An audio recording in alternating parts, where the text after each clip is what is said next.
And today we have in our UETV studio the former special US representative for Ukraine, Mr. Kurt Volker. Greetings, Mr. Volker.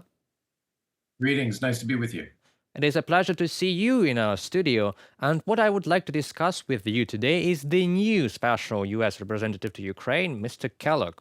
What do you think Mhm. of this person and his maybe attitudes to politics? And what is the interest of the United States for Ukraine situation now? Right. Well, first off, I've met Keith Kellogg a couple of times. He's a very capable, very serious guy, retired general. One of the things I like about him and I like about military guys in general is that they understand the relationship between goals and strategy and resources. That you have to have a realistic plan as you put things together.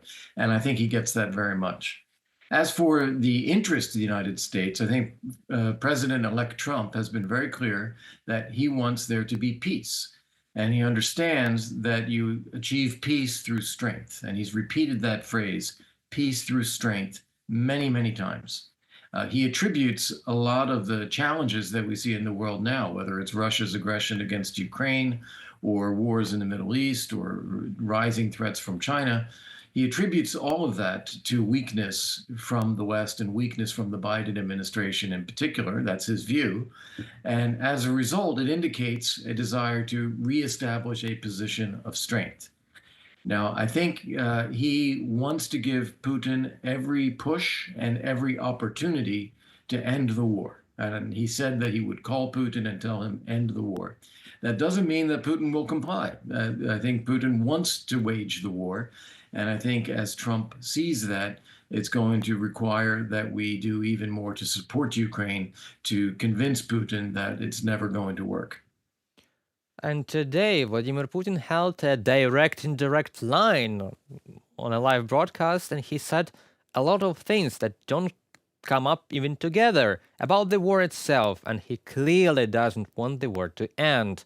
What do you think about that? As President Zelensky Yeah. now in Brussels, yeah, so they are building up our Ukrainian negotiation positions with their strengths.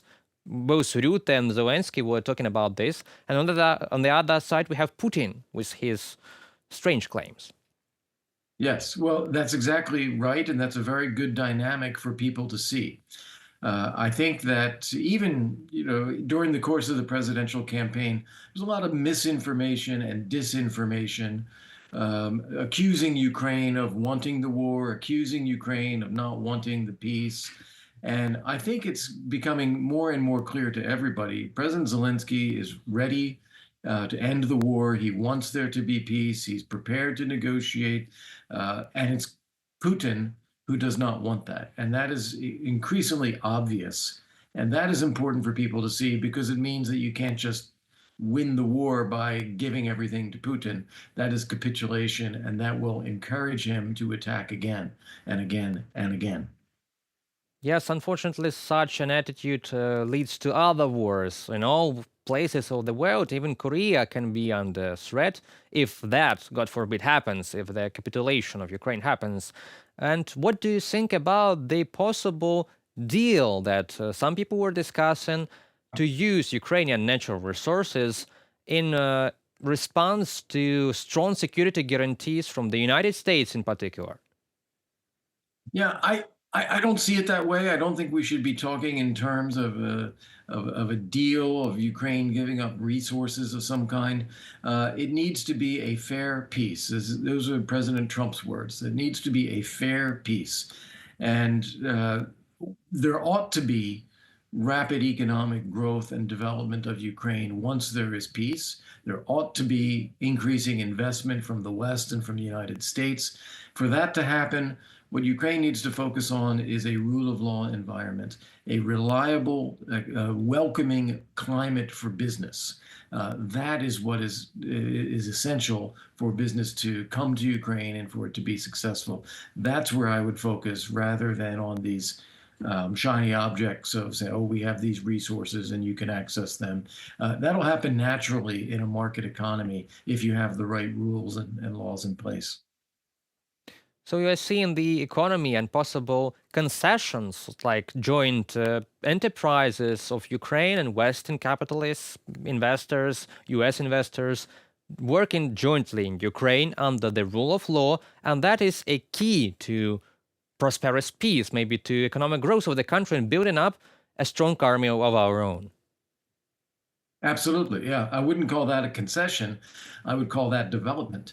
I think that Ukraine needs to decentralize, it needs to privatize, it needs to open up its economy in order to grow into a modern European economy. I was just in Poland last week, and Poland has done remarkably well. They now have GDP per capita of about $22,000 in Poland. When they regained their independence, the same time as Ukraine, more or less, it was about the same size economy as Ukraine. And now Poland is in a vastly different position because they made the right kind of decisions about the marketplace. And I think Ukraine has that opportunity now as it comes out of this war to do the same thing.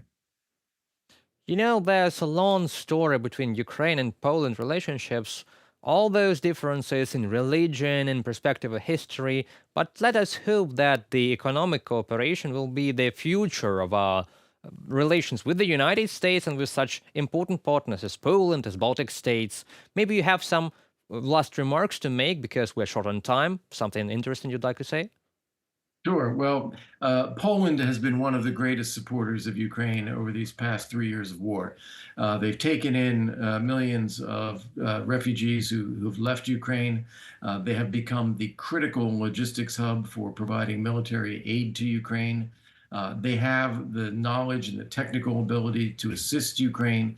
So I think there are historical and attitudinal challenges on both sides. People have some pride on both sides, but I think the reality is that Poland is and will continue to be one of the critical supporters for Ukraine in Europe, in the European Union, and in NATO. Thank you very much, Mr. Walker. It was an honor to have you in our studio and to talk to you about the things that we discussed. Please have a nice evening and be sure to come back to our studio again. Have a nice evening. Thank you so much. It's been a pleasure. And that seems to be all for today. Thank you for watching and remember to support our channel by hitting that like, subscribe and notification button. That helps us to deliver news of the free world directly from Ukraine. Have a nice evening and don't let propaganda win.